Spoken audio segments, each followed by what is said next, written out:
Hello নবম দশম শ্রেণীর প্রিয় শিক্ষার্থীরা, আজ তোমাদের গণিত অধ্যায় 2 এর সেট ও ফাংশনের এখান থেকে বেসিক থেকে শুরু করে অনুশীলনী সকল অঙ্কগুলো আমি পার্ট অনুযায়ী করে দিব। তো যদি ক্লাসগুলো ভালো লেগে থাকে অবশ্যই ক্লাসগুলো তোমার বন্ধুদের সাথে শেয়ার করে দিবা। তো দেখো, আমি প্রথমে সেট নিয়ে শুরু করতেছি। প্রথমে সেট সেট নিয়ে প্রথমে আলোচনা শুরু করেন কে, অর্থাৎ সেট তত্ত্বের জনক কে? সেট তত্ত্বের জনক জর্জ ক্যান্টর। কি বললাম? জর্জ ক্যান্টর। এর বাসা কোথায়? জার্মানে, অর্থাৎ একে বলা হয় জার্মান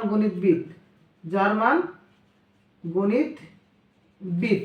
ওকে, এখান থেকে আরেকটি প্রশ্ন আমাদের জানতে হবে, সেট কি? তো এখানে সেট কি আরেকটি প্রশ্ন জানতে হবে। এখন এই প্রশ্নগুলো কোথায় হয়? সেট তত্ত্বের জনক। তোমাদের এমসিকিউতে দেওয়া হলো যে সেট তত্ত্বের জনক কে, সে এইভাবে এখানে অপশানে দিয়ে দিতে পারে, অথবা তোমাদের নতুন প্রশ্ন প্যাটার্নে যে ক্লাস টেস্টের সংক্ষিপ্ত প্রশ্নগুলোতে সেট কি এই প্রশ্নটা চলে আসলো 2 মার্কের জন্য, তখন তোমাকে উত্তরটা এভাবে লিখতে হবে যে বাস্তব চিন্তা জগতের, কি বললাম, বাস্তব চিন্তা জগতের সুসংজ্ঞায়িত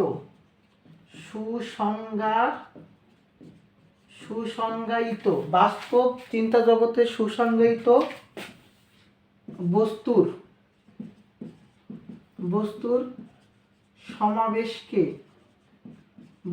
সমাবেশকে সেট বলে। ওকে, বস্তুর সমাবেশকে কি বলে? সেট বলে। এখান থেকে আমাদের আরো কিছু জানতে হবে যে সেট প্রকাশের মাধ্যম কয়টি? কি বললাম? সেট প্রকাশের মাধ্যম কয়টি? ওকে, সেট প্রকাশ করা হয় দুইটি দুইটি। প্রথম একটি তালিকা পদ্ধতি, আরেকটি সেট গঠন পদ্ধতি। ওকে, একটাকে বলা হয় সেট তালিকা পদ্ধতি, আরেকটিকে বলা হয় সেট গঠন পদ্ধতি। এখন এখান থেকে প্রশ্ন করা হলো সেট তালিকা পদ্ধতি কি, সেট গঠন পদ্ধতি কি? পরীক্ষায় আসলো সেট তালিকা পদ্ধতি কি বা সেট গঠন পদ্ধতি কি। তো সেট তালিকা পদ্ধতি বলতে বোঝানো হয় যে সকল মানগুলো বা যে সকল উপাদানগুলো বা উপাত্তসমূহ, ওকে, যে সকল মান, উপাদান বা উপাত্তসমূহকে সারিবদ্ধভাবে সাজানো বা উল্লেখ করা যায়, সেটাকে বলা হয় সেট তালিকা পদ্ধতি। এবং সেট গঠন পদ্ধতি, যেটাতে আমরা এই মানগুলো বা উপাত্ত বা উপাদানগুলোকে আমরা সারিবদ্ধভাবে সাজাইতে পারবো না। কি বললাম? সারিবদ্ধভাবে সাজাইতে পারবো না। ওকে, এটা হলো আমাদের সেট গঠন পদ্ধতি এবং সেট তালিকা পদ্ধতি। এখন আমরা উদাহরণের মাধ্যমে সেট গঠন এবং সেট তালিকা পদ্ধতি দুইটা জানবো। তো তার আগে আমরা একটু সেটের সম্পর্কে, একটু চিহ্ন সম্পর্কে জেনে নিব। তো চিহ্ন সম্পর্কে দেখো এখানে ভালো করে, এই কোলন চিহ্নকে বলা হয় সাজ দ্যাট। কি বললাম? কোলন চিহ্নকে কি বলা হয়? Such that. ওকে, আর এই যে ইয়ের মতো একটা অংশ, এই যে ইয়ের মতো একটা, যেটাকে আমরা উপাদান থেকে শিখবো। ওকে, উপাদান থেকে শিখবো, তো এটাকে বলা হয় বিলংস টু। এই দুটা এখানে সবচাইতে বেশি গুরুত্বপূর্ণ।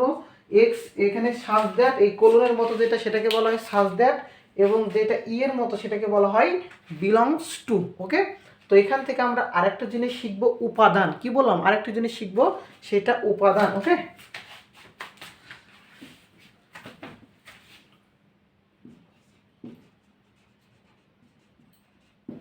উপাদান। তো এখানে আমরা দুইটা জিনিস শিখে আসি সেট থেকে। একটি হলো সেটের নাম, আরেকটি হলো সেটের উপাদান। সেটের নাম আর একটি সেটের উপাদান। তবে সেটের নামকরণ করা হয় সবসময় ক্যাপিটাল লেটার দ্বারা। কি বললাম? ক্যাপিটাল লেটার দ্বারা। ওকে, আর সেটের উপাদানগুলো সবসময় হয় স্মল লেটার। তাহলে আমাদের প্রত্যেকটি সেটের, যখন সেট একটা থাকবে সেই সেটের নামকরণ হয় ক্যাপিটাল লেটার দ্বারা, এবং সেটের উপাদানগুলো কি হয় স্মল লেটার দ্বারা, ওকে, স্মল লেটার দ্বারা। তো এখন এখান থেকে আমি বললাম উপাদান বিষয় এখন শিখব। আমি এখন যে কোনো একটি সেট নিলাম, মনে করো যে এখান থেকে আমি একটি সেট নিলাম যে এ একটি সেট, ওকে, এ একটি সেটের উপাদান আমি বললাম যে A B, capital A is equal to small A comma B, okay. এখন এখানে প্রশ্ন, প্রত্যেকটি সেটকে আমরা দ্বিতীয় বন্ধনীর মধ্যে আবদ্ধ করব, প্রত্যেকটি সেটকে কি করব, দ্বিতীয় বন্ধনীর মধ্যে আবদ্ধ করব। এটাই হলো মেন কথা, এখানে সেটের প্রত্যেকটি সেটকে আমরা কি করব, দ্বিতীয় বন্ধনীর মধ্যে আবদ্ধ করব, ওকে। তাহলে এটাকে বলা হয় সেটের নাম, সেই জন্য এটা কি ক্যাপিটাল এ, এবং সেটের উপাদানগুলোকে কি বললাম, উপাদানগুলো কি বলা হয় স্মল লেটার, সেজন্য স্মল লেটারে স্মল এ এবং স্মল হাতে বি, ওকে, ক্লিয়ার। এখন উপাদান বলতে কি বোঝানো হয়, তো এখানে এই যে এ একটি সেট এবং এর ভেতর এ এবং বি দুইটি উপাদান রয়েছে, এ একটি সেট এবং এর ভেতর উপাদান এ বি, তাহলে এই এ এবং বি এটাকে বলা হয় কি উপাদান, ওকে, এ এবং এই দুটাকে কি বলা হয় উপাদান। তাহলে এখান থেকে আমরা এটাকে লিখতে পারবো, এখান থেকে ভালো করে দেখো যে আমি কি লিখলাম, A belongs to, B belongs to, okay, এই যে এ এবং এই যে B, A belongs to, B belongs to, এখানে সেটের নামটা কি A, B belongs to A, okay. Small letter A belongs to capital letter A, B small letter B belongs to capital letter A, okay. অর্থাৎ এইটাকে আমরা এই দুটাকে যখন আমরা পড়বো, আসলে বলবো তো ইংলিশে, আর যখন আমরা বলবো এটাকে এইভাবে লিখবো, A belongs to A, okay, B belongs to A, clear. এখন আমরা এটাকে বাংলাতে পড়বো কিভাবে, আমরা এখানে বাংলাতে বলবো যে a small A capital A এর সদস্য, কি বললাম, স্মল এ ক্যাপিটাল এর সদস্য, সেম ভাবে স্মল লেটার এ ক্যাপিটাল লেটার এ এর সদস্য, এইভাবে আমরা এটাকে বাংলাতে পড়বো, ওকে, এইভাবে আমরা কি করবো, বাংলাতে পড়বো। এই ছিল আমাদের পড়ার নিয়ম। এখন প্রশ্ন আমি একটা করলাম যে এখানে সি বিলংস টু এ, কি বললাম, সি বিলংস টু এ, এখানে দেখো তো ভালো করে, সি এটা একটা কি উপাদান, এ আর বি যেমন একটি উপাদান, এখানে সিটা একটা কি উপাদান, এখানে কি এ বি আর একটি উপাদান সি রয়েছে, সি উপাদানটি নেই, তাহলে আমরা কি লিখতে পারবো, C does not belongs to A, তাহলে এটাতে কি বলতে পারবো, C does not belongs to A, মানে সি এ এর সদস্য নয়, তাহলে আমরা লিখবো কি, C does not belongs to A, কি বললাম, C does not belongs to A, অর্থাৎ আমরা লিখতে পারবো কি, সি এ এর সদস্য নয়, সি কার সদস্য নয়, এর সদস্য নয়, ওকে। তাহলে এখান থেকে আমরা কি কি শিখলাম, সেট তত্ত্বের জনক কে, সেট তত্ত্বের জনক জর্জ ক্যান্টর, যিনি জার্মান গণিতবিদ।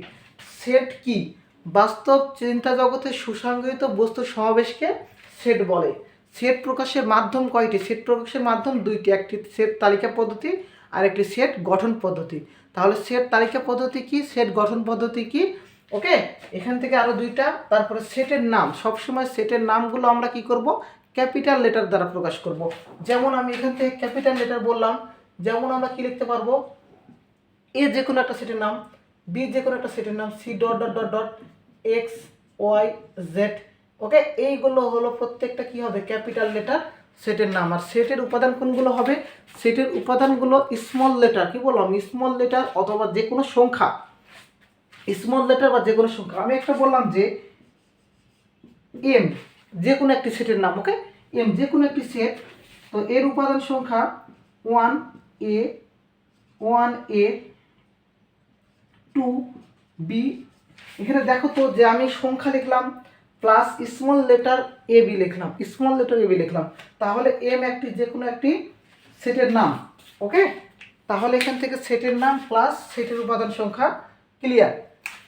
কোলন চিহ্নকে বলা হয় সাজ দ্যাট, আর এটাকে ই এর মতো যেই চিহ্ন সেটাকে বলা হয় বিলংস টু। কি বললাম? Belongs to. ওকে। আর একটি যে কোনো সেটের প্রত্যেক সদস্যকে বলা হয় সেটের উপাদান। ও উপাদান, এখানে উপাদান বলতে কি বললাম, যে একটি সেটের বা যে কোনো সেটের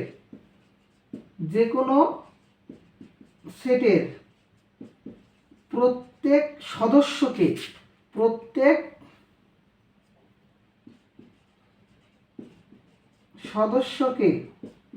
সেটের উপাদান বলে।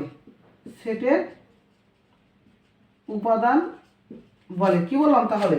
যে কোনো সেটের বা প্রত্যেক সেটের বা যে কোনো সেটেরই কথা বলা হোক না কেন, প্রত্যেক উপাদান, যেমন এখানে এ একটি সেট, এর উপাদান এ কমা বি, এই এ কমা বি কে বলা হয় সেটের উপাদান। ক্লিয়ার?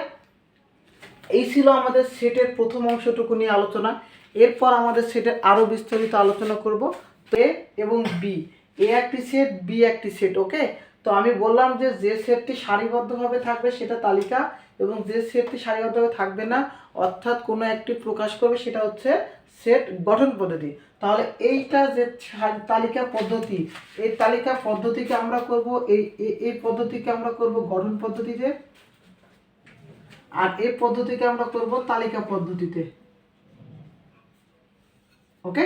এটাকে করব গঠন এবং এটাকে করব তালিকা পদ্ধতি। তাহলে এখানে এ এর সলিউশন। ওকে।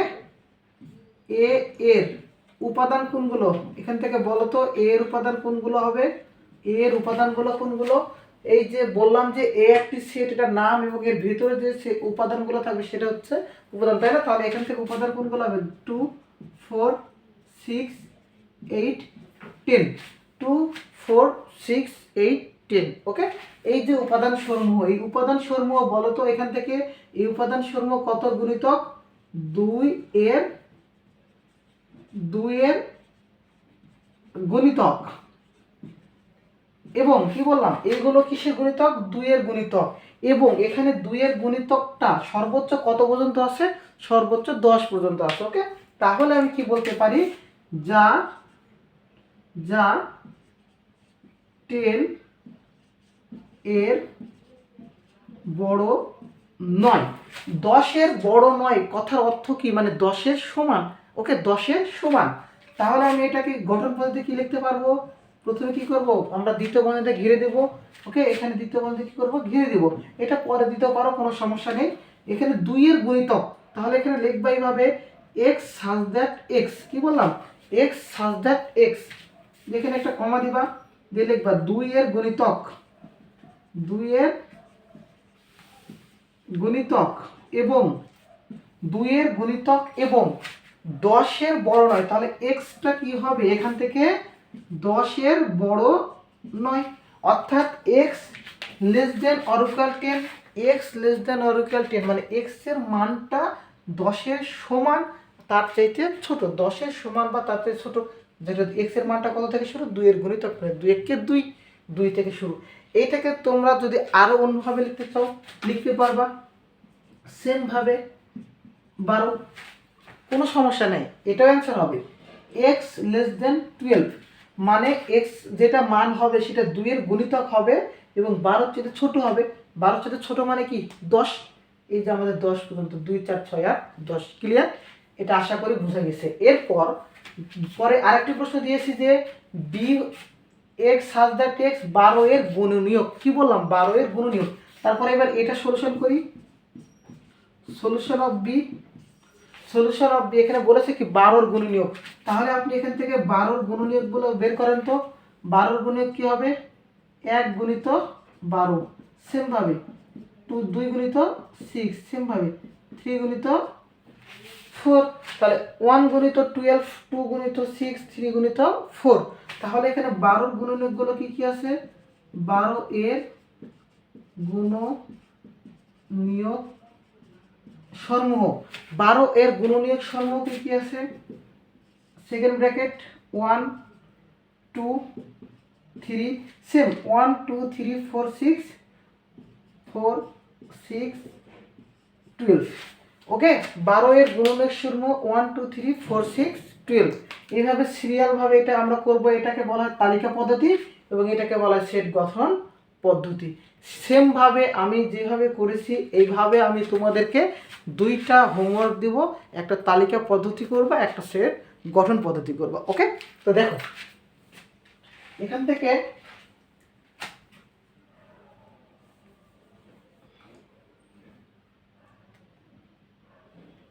সেম অঙ্কই দেব। 7, 14, 21, 28। ওকে, 7, 14, 21, 28 এবং এখানে দিলাম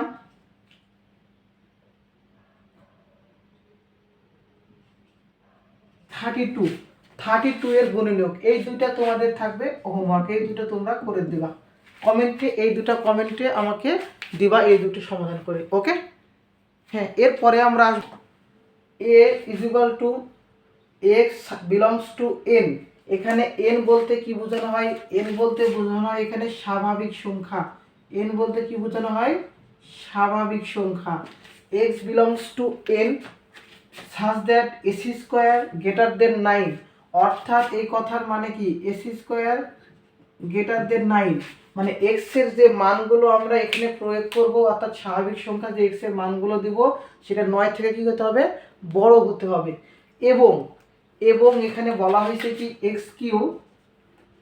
কিউ লেস দেন 130। ওকে, 130 অর্থাৎ x কিউ এর যে মানগুলো হবে 130 এর সাথে কি হবে? সেগুলো ছোট হতে হবে, অর্থাৎ 130 এর সাথে বড় হওয়া যাবে না। এবং এই দুটার মাঝে একটা সম্পর্ক দেওয়া হয়েছে, সেটা হলো এবং। এটা এবং অর্থাৎ এই দুটোর মানগুলো কি হবে? সেগুলো এখানে আমাদের ইন্টারসেকশন চিহ্ন হবে। ইন্টারসেকশন চিহ্ন মানে কি? এটার অর্থ কি আমরা শিখেছি? এটা চিহ্নকে বলা হয় কি চিহ্ন? মিল চিহ্ন। এটা চিহ্নকে কি চিহ্ন বলা হয়? মিল চিহ্ন। ওকে, তবে এখানে কয়েকটা জিনিস আমি দেখিয়ে দিই যে এককগুলো। এখানে আমরা আর কে বলবো বাস্তব সংখ্যা, কি বললাম? আর কে কি বলবো? বাস্তব সংখ্যা। এন কে বলবো স্বাভাবিক সংখ্যা,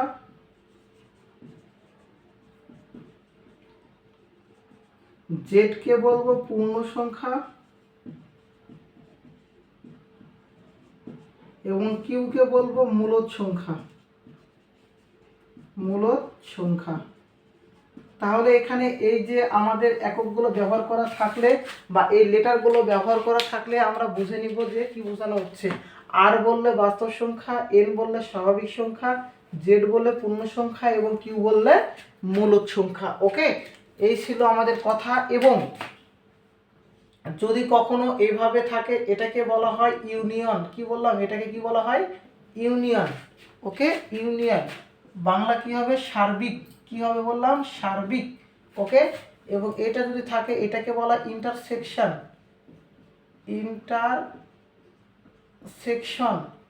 ইন্টারসেকশন। ওকে, আর যদি এইভাবে থাকে এটাকে বলা হয় ইউনিভার্সাল। ইউনিভার্সাল। ক্লিয়ার? এই হলো আমাদের চিহ্ন বা প্রতীকগুলো এবং এগুলোর নাম। হ্যাঁ, এবার আমরা এই অঙ্কটা করব সেমভাবে। এবার আমরা এই অঙ্কটা করব। আমরা পূর্বে দুইটা অঙ্ক সমাধান করেছি এবং এই অঙ্কটিকে এবার আমরা তালিকা পদ্ধতিতে সমাধান করব।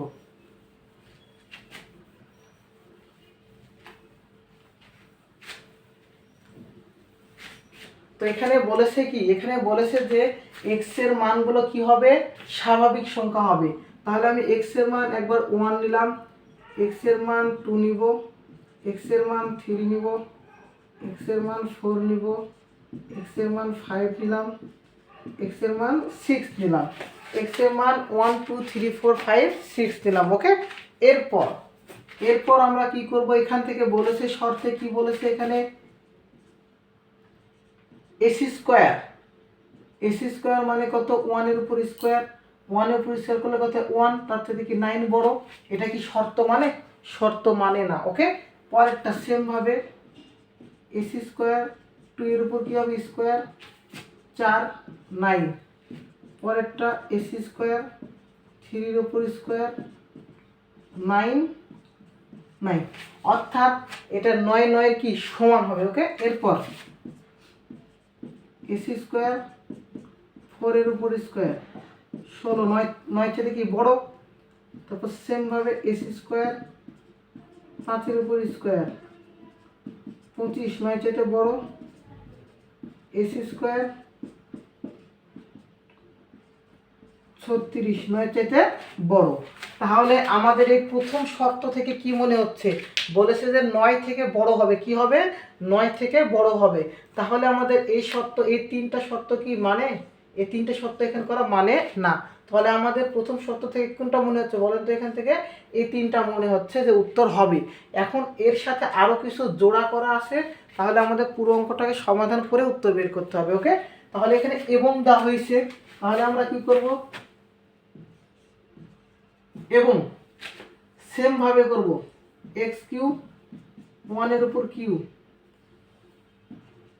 1 তার চাইতে 130 বড়, সেম ভাবে, এবং এক্স কিউব 2 এর উপর কিউ 8 130 বড়, এক্স কিউব 3 কিউব 27 130 বড়, এক্স কিউব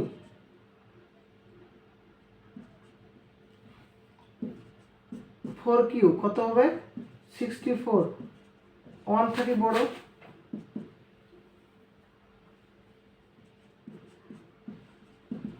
5 কিউব 125 130 বড়, সেম ভাবে 6 কিউব, সরি এখানে হবে এক্স কিউব, এখানে হবে এক্স কিউব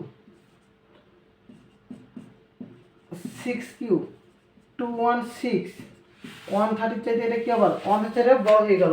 তাহলে আমাদের এইটুকু অংশের এইটুকু শর্ত মানে না। আবার এই পাশে এসে আমাদের এই শর্তটা মানে না। ওকে, এখান করা এতটুকু শর্ত মানে, এইটা এখান থেকে এতটুকু শর্ত মানে, এতটুকু শর্ত মানে। এখন প্রশ্ন, এখানে যেহেতু এবং চিহ্ন দেওয়া হয়েছে, এবং চিহ্ন মানে কি বললাম মিল, কি বললাম মিল। তাহলে আমি যদি এইটাকে এইভাবে প্রকাশ করি, আমি এইটুকু এর A1 অংশ ধরলাম A1, আর এটার এতটুকু অংশকে আমি A2 ধরলাম।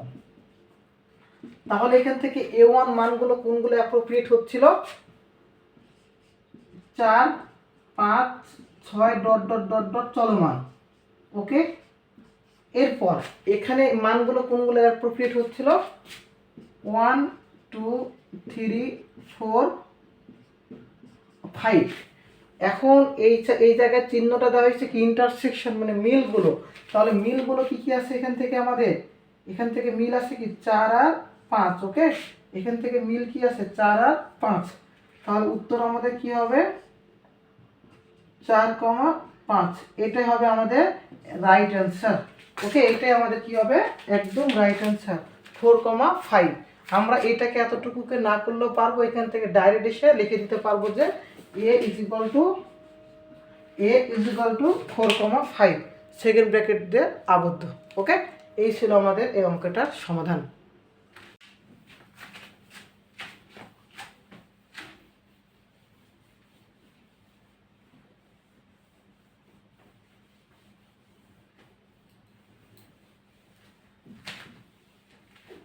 কয়েকটি সেট আরো আমরা এখন শিখব। প্রথমটি সসীম সেট, অর্থাৎ যে সকল সেটের সীমা থাকবে, কি বললাম যে সকল সেটের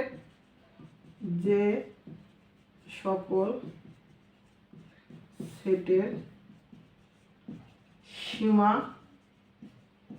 বিদ্যমান, অর্থাৎ যে সকল সেটের সীমা বিদ্যমান সেগুলো হলো সসীম সেট। যেমন আমি একটি সেট এ কল্পনা করি, কি বললাম যে কোনো একটি সেট এ কল্পনা করি, এ সেটের আমি কিছু উপাদান সংখ্যা 1 2 3 4 ডট ডট ডট আমি না দিয়ে এটাকে আমি কি করলাম ঘিরে দিলাম, এই যে আবদ্ধ করে দিলাম। আমি যদি ডট ডট ডট দিতাম তাহলে কি এর মানটা আরো অনেক ছিল, তাহলে কি হতো অসীম সেট। আমরা আবদ্ধ করে দিয়েছি মানে তার মান কি সীমাবদ্ধ, অর্থাৎ সসীম সেটকে আমি আরেকটি সেট দিলাম, এটাকে অসীম সেট বললাম, অসীম সেট। তাহলে অসীম সেট বলতে কি বোঝানো হয়, যে সকল সেটের সীমা বিদ্যমান থাকে না, থাকে না, অর্থাৎ এটাকে বলা হয় যে সকল সেটের মান অসীম। কি বললাম? যে সকল সেটের মান অসীম। ওকে, যে সকল সেটের মান সীমা থাকে না সেগুলোকে বলা হয় অসীম সেট। মনে করলাম যে আমি একটি সেট বললাম, এ সেটের 1 2 3 4 ডট ডট ডট ডট চলমান, এটা চলমান, এটাকেই বলা হয় কি সেট? একটি অসীম সেট। এরপর আমরা আরেকটি সেট শিখবো, সেটা হচ্ছে ফাঁকা সেট। কি বললাম আরেকটি সেটের নাম? ফাঁকা সেট। এই ফাঁকা সেটটা সবচেয়ে বেশি এই বছর পরীক্ষার্থীর জন্য 2026 এসএসসিদের জন্য খুবই ইম্পর্টেন্ট। গত বছর এই ফাঁকা সেট থেকে একটা এমসিকিউ করা হয়েছিল, যেটা উপসেট এবং প্রকৃত উপসেট থেকে। তো আমরা এবার ফাঁকা সেট থেকে প্রশ্ন করা হবে, সেই প্রশ্নের আমরা বেসিকটাও ক্লিয়ার করে দিব। তো এখান থেকে দেখো যে ফাঁকা সেট অর্থাৎ যে সকল সেটের মান, যে সকল সেটের মান বিদ্যমান নেই। কি বললাম? যে সকল সেটের মান বিদ্যমান নেই। নেই মানে কি? যে সকল সেটের মান নেই অর্থাৎ নাই, সেগুলোকে কি বলা হয়? ফাঁকা সেট বলা হয়। ওকে, ফাঁকা সেটের মান তাহলে কি বিদ্যমান থাকবে না। তাহলে আমি একটা বললাম যে এ একটি সেট। ওকে, কি বললাম? এ একটি সেট। এইটা সেটের এখানে এমন একটি উপাদান কোনোটি বিদ্যমান নেই। তাহলে এটাকে আমি প্রকাশ করতে পারি এইভাবে সেকেন্ড ব্র্যাকেট দিয়ে। কি বললাম? এইভাবে সেকেন্ড ব্র্যাকেট দিয়ে, এর মধ্যে কোনো উপাদানই নেই। ওকে, তাহলে এখান থেকে আমি একটু পরে আরেকটি প্রশ্ন করব। আগে প্রকৃত উপসেট এবং উপসেটটা পড়ে আসি। তাহলে এখান থেকে উপসেট আরেকটি হলো প্রকৃত উপসেট। ওকে, এখান থেকে উপসেটকে ইংলিশে সাবসেট বলা হয়। কি বললাম? সাবসেট। ওকে, তাহলে তোমাদের পরীক্ষায় আসলো যে উপসেট কি এবং প্রকৃত উপসেট কি। উপসেট কি এবং আরেকটি আসলো কি প্রকৃত উপসেট কি। উপসেট যেটাকে কি বললাম? সাবসেট বলা হয়। ওকে, উপসেট প্রকাশ করা হয় বা চিহ্ন প্রকাশ করা হয় এইভাবে। এটা হচ্ছে আমাদের উপসেটের চিহ্ন। ওকে, তাহলে উপসেট বলতে কি বোঝানো হয়? মনে করি যে এ একটি সেট। কি বললাম? মনে করি এ একটি সেট। এখন এ সেটের উপাদান আমি বললাম যে 1 2। তাহলে এখানে এস একটি সেট, এর উপাদান হচ্ছে 1 2। ওকে, অর্থাৎ এই উপাদানগুলো দিয়ে যতগুলো সেট গঠন করা যায় সে সেটকে প্রকৃত উপসেট বলে। কি বললাম? এই উপাদানগুলো দ্বারা যতগুলো সেট গঠন করা যাবে সেগুলোকে বলা হয় উপসেট। সেগুলো কি বলা হয়? উপসেট। আর এই উপসেট যদি যে কোনো একটি মান এখানে বিদ্যমান না থাকে, এখানে একটি মান বিদ্যমান থাকবে না, সেটাকে বলা হয় প্রকৃত উপসেট। বিদ্যমান থাকবে না, একটি মান বিদ্যমান থাকবে না, সেটা আমি অঙ্কের মাধ্যমে করে দেখাবো। যেটার মান একটা উপাদান বিদ্যমান থাকবে না সেটা প্রকৃত উপসেট। আর উপসেট বলতে বোঝানো হয় উপাদানগুলো নিয়ে যতগুলো সেট গঠন করা যায়, উপাদানগুলো নিয়ে যতগুলো সেট গঠন করা যায় সেটাকে বলা হয় উপসেট। তাহলে এখানে আমরা একটি অঙ্কের মাধ্যমে শিখব।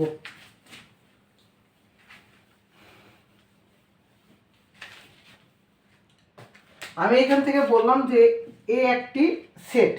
এ সেটের উপাদান এ বি সি। উপাদান কি? A B C. তাহলে উপসেট বলতে কি বললাম? যে এক সেটের উপাদানগুলো নিয়ে যতগুলো উপসেট গঠন করা যায় বা সেট গঠন করা যায়, অর্থাৎ উপাদান থেকে কি করব? আমরা সেট গঠন করব। তাহলে আমরা এই সেট দেখেন তো, এখান থেকে এই উপাদান থেকে আমরা কি গঠন করতে পারবো? প্রথমে যে সেটটা আছে সে আগে সেটটা লিখে নিব এবিসি। তারপরে সেমভাবে এবিসি নিয়েছি। এরপর এখানে 3টা করে আছে, এবার 2টা করে লিখব এ কমা বি, আবার এ কমা সি, এরপর বি কমা সি। এরপর আমরা লিখব কি? একটি করে 2টি করে লেখা শেষ, এবার লিখব আমরা একটি করে এ বি, আর একটি লিখব কি?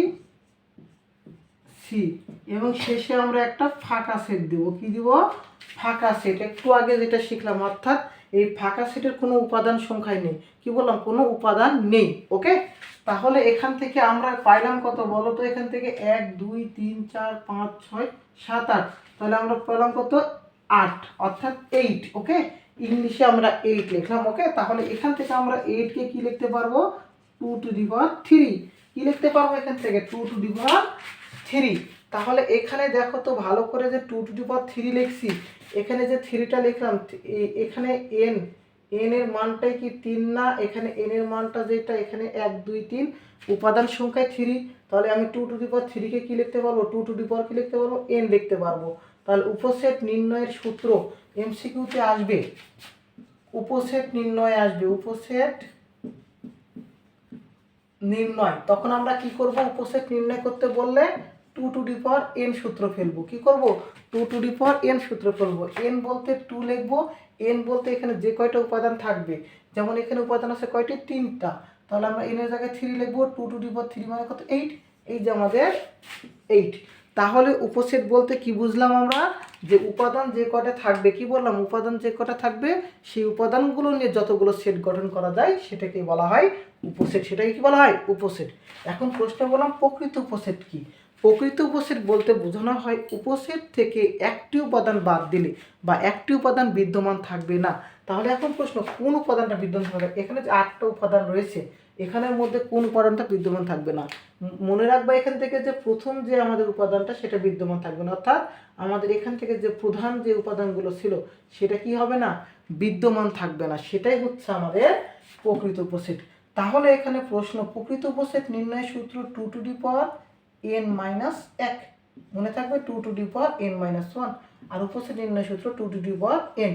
সবসময় 2 টু দি পাওয়ার 1 মাইনাস 1 হবে প্রকৃত উপসেট। মানে উপসেট সংখ্যা যে কয়টা বের হবে সেখান থেকে আমাদের একটা উপসেট কি যাবে? বাদ যাবে। তাহলে এটা হয়ে যাবে কি? প্রকৃত উপসেট। ক্লিয়ার? এইভাবে তোমরা তোমাদের অনুশীলনীর যে অঙ্কগুলো রয়েছে, তালিকা পদ্ধতি, সেট গঠন পদ্ধতি, তারপরে এইভাবে উপসেট থেকে প্রকৃত উপসেটের অঙ্ক নির্ণয়, এইভাবে তোমরা সমাধান করে প্র্যাকটিস করবা।